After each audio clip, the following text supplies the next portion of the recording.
এই খাবার খেতে গেলে আপনাকে কিন্তু আগে থেকেই কুপন কেটে রাখতে হবে।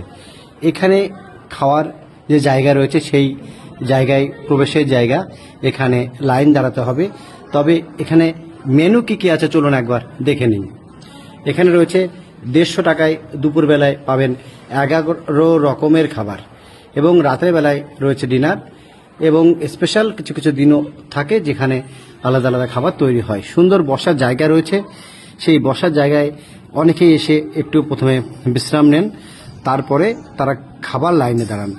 অর্থাৎ এই খাবার লাইনে ঢোকার মুহূর্তে কিন্তু আপনাদের কুপন নিয়ে দাঁড়াতে হবে, যে কুপনটা কিন্তু আগে থেকেই সংগ্রহ করতে হবে।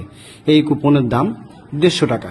এই কুপন পাশের যে কাউন্টার রয়েছে সেই কাউন্টার থেকেই কিন্তু বেলা 9টার সময় একটি প্রায় শেষই হয়ে যায় বলা চলে, 7টা থেকে 9টার মধ্যে এখান থেকে কুপন পেতে পারেন। তবে এখানে খাবারের ব্যবস্থা ছাড়াও রয়েছে উপরে রুম বুকিং করতে গেলে আপনাকে এই যে www.visitmayapur.com এখান থেকেই আপনি রুমও বুক করতে পারবেন। ক্যান্সেলেশন পদ্ধতি পুরো বিষয়টি এখানে দেওয়া রয়েছে। লাইন দিয়ে আমরা দাঁড়িয়ে রয়েছি, সবাই অপেক্ষা করছি, রুমও বুক করতে পারবেন। ক্যান্সেলেশন এখানে দেখিয়ে আমাদেরকে ভিতরে প্রবেশ করতে হলো।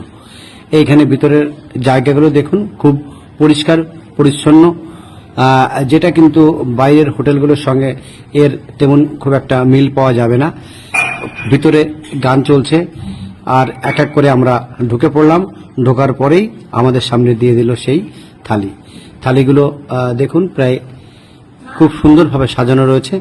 11 রকমের থালিতে ডাল, সবজি, মিষ্টি, পায়েস, ভাজা সবগুলোই রয়েছে। তবে এই প্রসঙ্গে একটু বলে রাখি, এখানে বিশেষ করে ডাল, ভাত, রুটি যেগুলো রয়েছে সেগুলো চাইলে আপনি অতিরিক্ত পাবেন, কোনো সমস্যা নেই। তবে মিষ্টি, চাটনি এবং পায়েস এই তিনটে কিন্তু আপনি আবার চাইলে পাবেন না, অর্থাৎ এগুলো ওয়ান টাইম। খুব সুন্দর জায়গা, যারা বাইরে থেকে বেড়াতে আসেন তারা এখানে এসে সকাল 7টা থেকে 9টার মধ্যে যদি কুপন সংগ্রহ করে রাখেন তাহলে 150 টাকায় এই মায়াপুরের ঈশ্বরদান ভবনে আপনারা এখানে খেতে পারবেন। চলুন এবার দেখুন, কেউ নেই, অর্থাৎ এই সময় কি সুন্দর পরিষ্কার পরিচ্ছন্ন, এবং এর যে হাত ধোয়ার জায়গাগুলো কি সুন্দর সেগুলো একটু আপনাদের সঙ্গে শেয়ার করছি।